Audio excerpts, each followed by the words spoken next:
All right, everybody, welcome to the unscripted one-on-one podcast slash video. And if you're watching this on the blog or YouTube, I am so excited about today. This is the second time I've done one, but I'm really excited to introduce you all to a brother of mine, just a guy that we'll get into it in a minute, but somebody that whenever somebody asks me, I always say he's a guy I met on the internet, which always comes off a little awkward. And I'm like, well, wait a minute, let me explain. And so we'll get into that in a second. But, he's one of my band of brothers, a guy that we've walked through some fires together. And honestly, if you're seeing this is and correct me if I'm wrong, Ryan, this is the third or fourth time we've maybe seen each other face to face. Yeah, if you We've count only met this in as a person face, twice, yeah, right? I think this is number 3. It was like Greensboro, the original one for my 40th birthday, and then Right. here we are. Here we are. So welcome to the club if you're seeing this. So let me introduce you to a guy that I just care so much about. I'm so thankful he's jumping on with me today.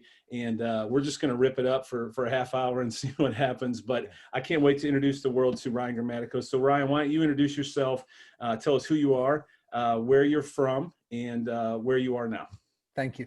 Hey guys, I'm Ryan Grammatico, as Aaron just said. I'm originally from a beautiful metropolis known as Flint, Michigan, and now I've moved my way down to Charlotte, North Carolina, and I'm down here. I'm a loving father. I have 2 older daughters, meaning 16 and 18, but there's a little 7-month-old boy creeping around here. So it's an exciting world I'm living in, an amazing wife, and just living in a sometimes upside down place, but trying to keep it all right side up, So that's just the main intro of who I am, a fervent believer and a lover of my family and our community. So hello. That's awesome. That's awesome. And we'll jump into what you do for a living in a minute, because I think that's going to be a bulk of really what I want people to hear. I want them to hear your heart and what you do really for every day when you go to work, which is awesome. But so let's jump back into that. We met, and you'll have to correct me if I'm wrong, but I think we met on the internet, truthfully. I believe I was searching I wanted to bring the movie, what was it called? Lord, save us from your followers. That's right. Save us from your followers, right? Yeah. And in order to do it, you had to get like 50 people, I think, into a theater. You had to get 50 people committed. Yep. And then from there, once you got enough people, then they would agree to bring the theater. So I had to call a number, and I believe that number led to you. Is that correct? That's 100% it. All right. And then from there, man, our conversation just took off. It was one of those divine moments, honestly, I believe, because since then you've become a brother to me. Yeah. And man, we have been through it. And how long ago was that? 2008? Shoot. It had to be 2008. Yeah, it had to be 08. So right. It was. That's crazy. It is crazy. So 12 years ago, man, we've been through it in 12 years. And again, I'm just blessed to call you friend and brother. And so anyway, what you do for a living, can you tell everybody, explain to them what you do for a living? Yeah, that's not a problem at all. So I work for an organization here in Charlotte called Right Moves for Youth. And we are the premier provider of social and emotional groups for students in middle and high school inside of the school system. So we partner with kids, we do college and career readiness, life skills development. We help them walk through the path of everyday life. But our main thing we do is honestly, we help build a better life through extraordinary relationships. And if we figured out that we do good relationships in groups, then students are more likely to develop into successful adults. And that's where the main genesis of the work is. And so it's really empowering and powerful, and I wouldn't trade it for the world. The irony is, for the past 10 years, I've been in the program, meaning direct service to students. And just as of July 1st, I actually transitioned I'm our new community engagement director. So I'm working with partners after knowing what we do and kind of connecting in and keeping them engaged, but also doing all the fun stuff like social media and websites and all those crazy things that are out there. But group work, helping kids stay whole in spite of situations and circumstances. So with where we are today, I know that's near and dear to your heart, because I would say a majority of your students that you help that I've seen, and again, I'm from a 30,000 foot perspective from where I'm coming from in Ohio and not Charlotte, but and we were close. We were so close. You're so to close. Charlotte, right? So close. Anyway, but from where I sit and from what I see on your social media and things like that, I believe that you are dealing with a really a group that's very diverse, but also a group that's very much trying to be heard right now. Is that fair? And can you touch on that a little bit? Yeah, I would definitely agree with you in that statement. Our work is primarily in Title I schools, which means that it's usually high poverty. Challenges abound in most of our work, but not all of our work is in Title I and with huge detrimental challenges, but most of our students are minorities. In fact, I think 4% of our students are Caucasian. The rest are either primarily African-American, about 75% of our population of our students. We serve roughly 1,500 students every year. So it's a large population of students. Charlotte has a reputation, a history of being a banking capital in this country, and good old South and all the good stuff like Bank of America and and all the other banking systems, Wells Fargo and things like that, capital. But the truth is, we're very segregated.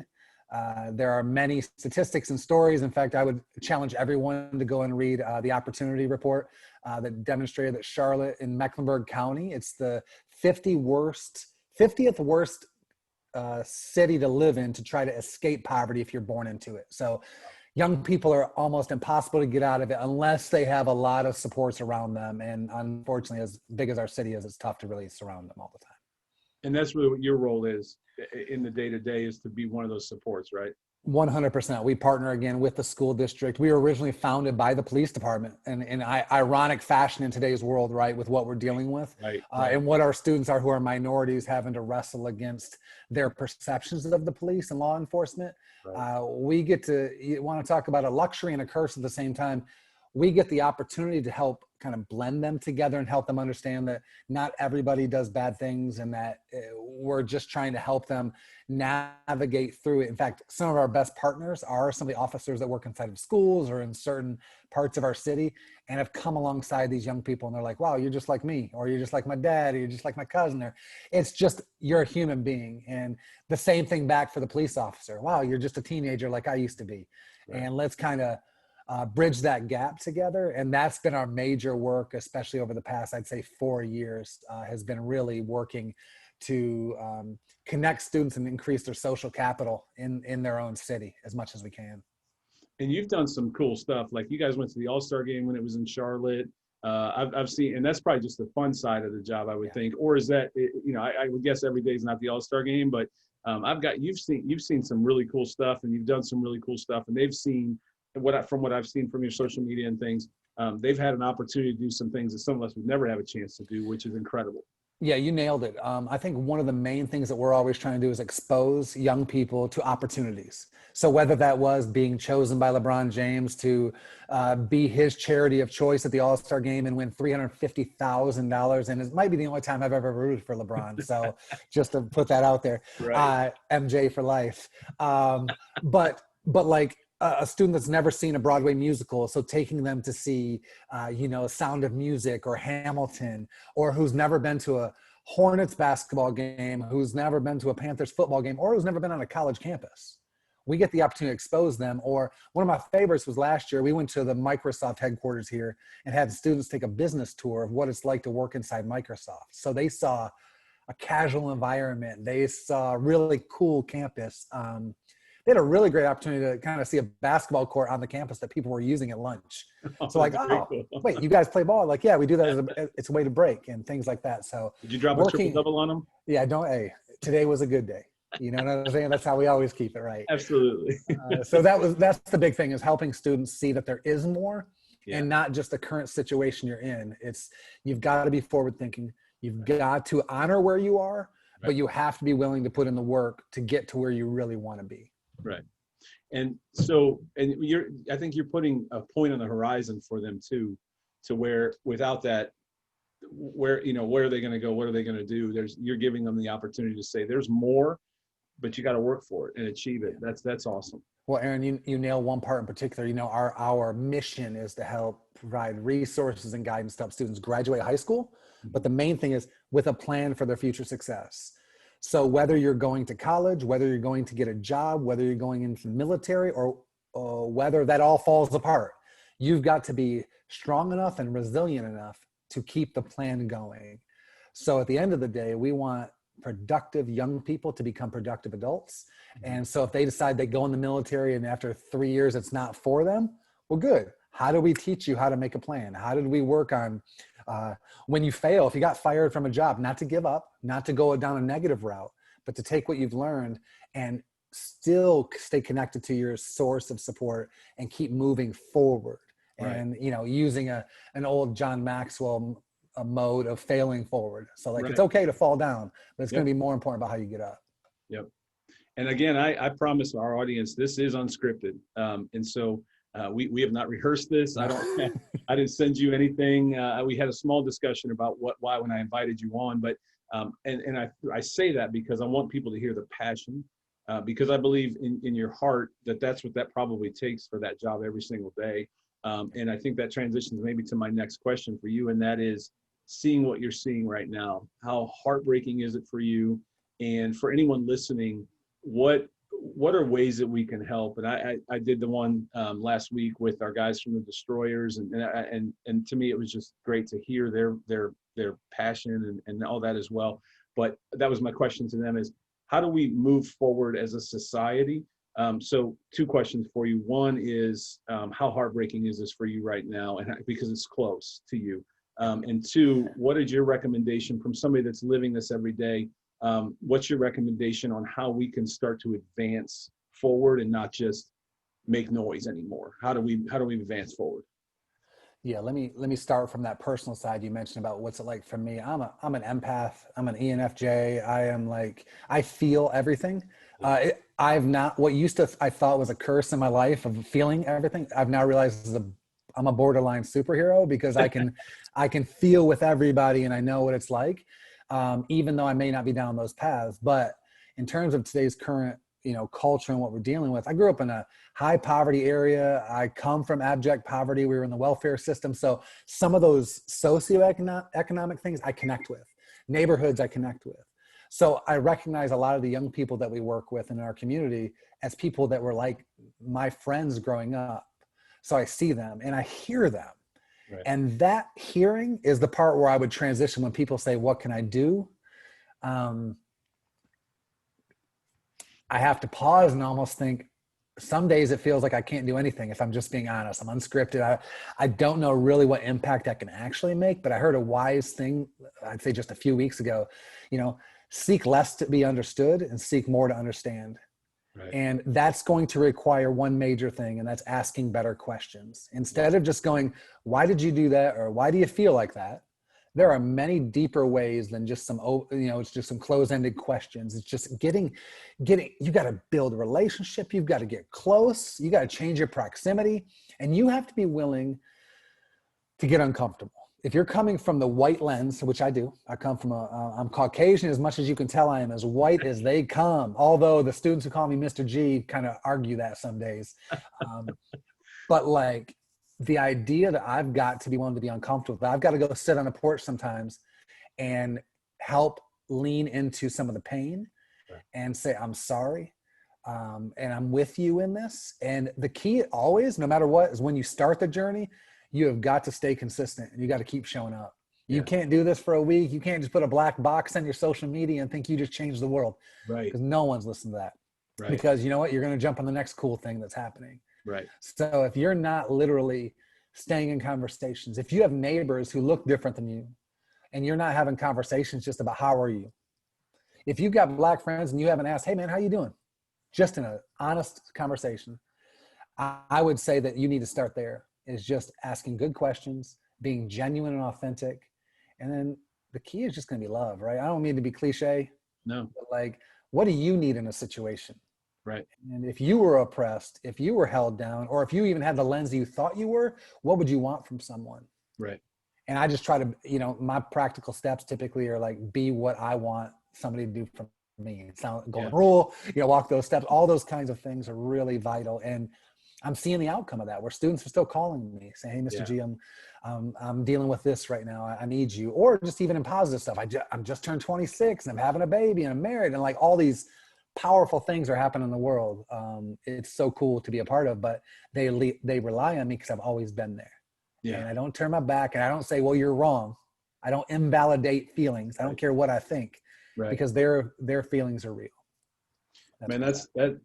And I think there's two things that, as you were talking, there's two things that I take out of that. Is one is your background, where you grew up. I mean, I grew up in Cleveland, as you know, and so I think in some ways, we grew up in areas that I never knew any different. That you know what I mean? Everybody was just human. I didn't see anything else, and so I think that helped. And then for you too, I know I'm such a fan of your beliefs and your faith. I think those two things, our faith teaches us that's where we start. It doesn't matter what church you go to. It doesn't, any of those things. I think that the core belief, it starts with love does, believing in others. And like you said, it's cliche, but it's our faith. And if we can't start there, I'm not sure what we can do. And growing up as we did, and then stepping into our faith, I think those two elements were at least on the path, and that maybe it's not for everybody, but I think it for me, I know, and I know definitely for you, as I've watched and witnessed your life, I've seen that for sure. Well, Aaron, I find that some of the biggest, like, monumental moves of love have happened from the church. It's been powerful. Yeah. But some of the most damage and some of the most hurt that we've ever seen ever has been from that same church. Right. Our country was founded allegedly on religious beliefs and all these different things, but honestly, it was on capitalism and money and on the backs of people and using those things. And it was always about classism. Right. And so as we segmented people and kept them separated, the church didn't abstain from that. They preached messages where they said, if your skin was dark, you were in sin and God didn't love you. And slave masters use scripture against people and all these different things. And it's like, well, man, we really screwed it up. But I am a firm believer that God stays faithful to those who are faithful. Mm-hmm. And as long as we stay that course, and right now, in fact, I'm really in my life cycle right now, there is a verse that's been standing out in Exodus 14:14. God will fight for you, but you have to remain still. Mm-hmm. Like, you have to let him lead that battle, and you have to ask, what do you want my steps to be? Not, I don't need to run into the middle of the fight and then say, now what do you want me to do? Because I already kind of ruined the space, right? I got to go, God, I'm trusting you to fight. And fighting means that you're going to use me, my family, my community, my influence, my impact to really help bring some change to what there is in this world. I mean, for such a time as this, Yeah. Absolutely, man. So, and I don't want to transition too fast away from that, because I think this is powerful. And I don't know who's going to hear it, who's going to see it. Maybe it's just me and you talking, which is awesome. If that's it, then I'll take that for sure any day of the week. But how can they help? How can anybody that hears this help? Is Right Moves? Do they accept donate? I mean, again, who knows where this thing could land? And if somebody that wants to be generous. And again, this is unscripted. You didn't even know I'm going to ask this, and maybe you say there's no way you can help. I don't know, but I want to make sure that we have that platform for you. So is there a way somebody can help Right Moves or support it? That's good. Thank you. I will tell you, like, one of the first things, if you're in the Charlotte area, like in Charlotte and Mecklenburg proper, we could definitely use volunteers. This is a weird time with pandemics and school being virtual and all the stuff we're dealing with in North Carolina. We need people we have staff that facilitate groups still virtually. We just need people to be support in the space, and could use guest speakers to tell their stories, and like businesses to kind of share what's going on, so we can keep it virtual until we can get through all of this. That would be like really a main thing. But truly, we know that we serve 1,500 students, but we're in a school district of 150,000. There are so many more kids that need it. And the only way it's going to happen is with money. And that's, I'm not trying to grovel or beg or anything like that, but I'm telling you, you go to rightmovesforyouth.org and there is a donate button. And I don't care if it's $5 or come on, 1 million. I'm not scared of it. But the fact is, all that money is put to the use that will help young people. And we've seen it. We've seen graduation rates increase.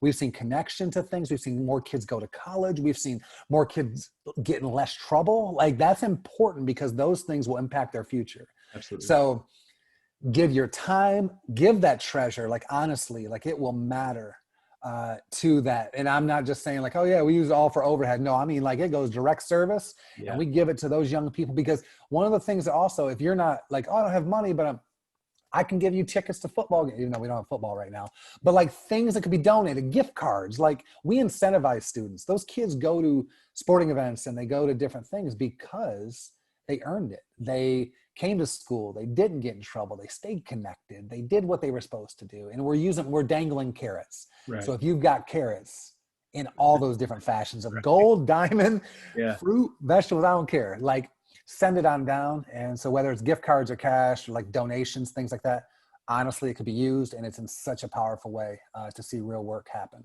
And tell me, and again, I promise you all this is unscripted. Yes. We did not rehearse this. I had no plans to do this, but I do want to give everybody that platform. So tell them one more time, what's that web address? Yeah, the web address is www.rightmovesforyouth.org. Okay. And you can also, if you're on any social media platform, if you look up Ryan Grammatico, that's a fun spelling. Hopefully Aaron put it in the comments down below like they do. It'll be there. It'll be there. But find me, DM me. I would love to answer questions. I know sometimes people are like, I don't really know much about it.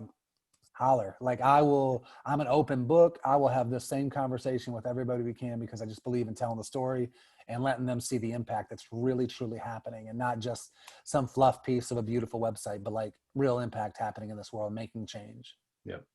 Well, and I can promise you, if you call Ryan, you may end up on a Zoom call 12 years later, like we are right now. But one other thing I'd recommend too, having thought and been, this close to moving to Charlotte, is Waiting for Superman. Wasn't that primarily a documentary about Charlotte schools, or at least just or Charlotte Mecklenburg schools? Or there was a portion. I remember Harlem was highlighted. I feel like there was a portion in Charlotte. Forgive me. If not, it was very relevant. Oh yeah, without to Charlotte. Yeah. So the charter schools and all that kind of thing, and honestly, that was a factor in our decision because we've got a great school system where we are, and everybody was happy where we were, and that was a challenge for us in Charlotte, was the school system. Well, I mentioned the fact that we've got 150,000 students, a big city, one school district. Like that's wild. Like if you have a really let's call it a wealthy school with resource and all they have with high property taxes that can pour into the school, and then you have one right in the cut, like it's going to be two different worlds, but it's supposed to be the same education from the same district. How's a district? It's just tough. It is a challenge, and we're segregated. So people in their Southern ways, now I'm not knocking my Southern brothers and sisters, but there's still history that's not too far away. I mean, we're literally, we're just 50 years removed from people being able to vote and all sorts of stuff that was never existed before. So we have work to do in this city, and we see a lot more charters popping up, but the school district is really doing some major work. They're bringing in partners. They're really trying to make impacts, but it's going to take time. Yeah. But it'll move quicker if we have people rallying around that cry of saying, hey, we can make a better world for everybody. Right. One other thing while we're on that topic of compassion, because that's your day job is not your only compassion. I know that you and I have donated, I think, to is it Equitas? Am I saying it right? Equitas, yeah. Equitas. So can you talk a little bit about Equitas real quick, since I know that's your friends? And it is Equitas. I'm sorry, you're right. I was just going Equitas. But so Equitas is an amazing organization that provides education in Malawi, Africa. And so with the work that they did a few years ago, I had the opportunity to fly to Malawi, meet some partners, dig part of a well, build a well pump. Like, it was awesome meeting with kids like from another part of the world, and not just one of those like Sally Struthers, like, look at this hungry kid thing. Like, but I was exposed, like, I'll tell you, one of the greatest exposures I ever had was when I looked at a kid and I'm like, hey man, what's it like being this, like, you're in poverty like this? Are you okay? And he's like, what are you talking about? I'm not poor. We told him he was poor. He didn't think he was, because he's living in his life in his world, but we were in comparison. Yeah. So, but Equitas does amazing work with my good buddy, Steve Cook, does a great opportunity to build, like I said, schools, education in these rural villages where they don't have education. But the only escape, honestly, from poverty is in those areas education. And that's no different than the United States. We just talked about it that way, right? Like we talked about segregated populations, the same in Africa is the same thing happening in the United States. So education is a leveler. And if we can help those young people move forward in ways, it may impact their families, which means that impacts their lineage. They get to break cycles. They break all the chains that have been on their family for generations. And it's all because we just decide from our own little bits we're gonna give. And I'm not gonna give one of those for the cost of a cup of coffee. You can make. I'm not buying that because I know people have a lot more than just a cup of coffee, right? They now. I sit there and look at shoes sometimes. Like, man, I'll drop $150 on a pair of shoes, and I'm sitting there going, man, but $150 could really do. And all of a sudden I start looking. I'm like, let me write this. Let's get it out there because I've got shoes. I've got what I need. And until everybody else has what they need, maybe I need to put a pause on me for a second. Yeah. And start really giving back and making an impact. Well, you are the king of swag, even, and you make an impact. And as you can all tell, he's just a tad passionate about the things that matter most in this world, which is why I love this guy and have him on right now. So, and real quick, what's a way people can find out about Equitas? Same story, equitas.cc. Okay. Amazing, again, connection to them. They're just another one of those things I'm connected to that I just believe passionately about because of the connection to relationships. And relationships are the one thing, again, that will help move people forward in every level. So I think it's amazing work that they do over there, and buy into it, But Aaron, the main thing, and I'm gonna plug all those all day long, but man, I would tell everybody, like, what you're passionate about, get in that thing. That's like, right. Because you'll burn out. Yeah. You'll go, let me move to the next one. Like, find what really moves you and go there and see what it is. And so if you're about education, come on. If you're about helping young kids, come on. If you're about the elderly, get there. Yeah. Like, there are so many ways that we can help this world be better. Sometimes it's as easy as just taking a meal to a neighbor. Right. And sometimes it is about sending a financial gift to a place like Right Moves for You. Right. Nice plug. Well, and I actually just reposted that this week. It was knowing where to place the X, and not a plug my own blog, but if you look for it, you'll see it. And the point was, and I don't even remember the scripture now because I'm not that guy, but there was a scripture there, and it talked about if you can teach, then teach. And if you have the gift of prophecy, then prophecy. Right. If you have the gift of leadership, then lead. And, it's scriptural that we do that. If we have a gift, and I always tell people, man, and they're like, I don't know what my gift is. It's like, well, what if people look at you and say, man, how'd you do that? And you're like, that was easy. Yeah. That's your gift. Then that's what God made you for, is if you think it's easy and somebody else says, man, that's impossible for me to do, or I have to work really, really hard to get there. And you can do that, but if there's something in your life that somebody has said, man, how did you do that? You're like, that was so easy. Yeah. Start there, because as you said, you'll burn out otherwise. So, all right. And I hate to squeeze this part of it in the last few minutes that we have, man. Time's going too fast. I know. I gotta call you. But cause I wish we could give this segment as much time. Girl dad. You're a girl dad until the latest edition. So you have just the opposite. Your son is the third, mine's the first, but at the end of the day, man, we're both girl dads. And the death of Kobe, man, if there's nothing else we took away from that, man, I wasn't always a Kobe fan, like you said, MJ, LeBron's my guys from Cleveland, MJ's still the GOAT, but Kobe wasn't always a fan. Right. Until afterlife. And man, may that be said of all of us, but his girl dad, that video from the ESPN, man, tore me up. And I know you're a girl dad.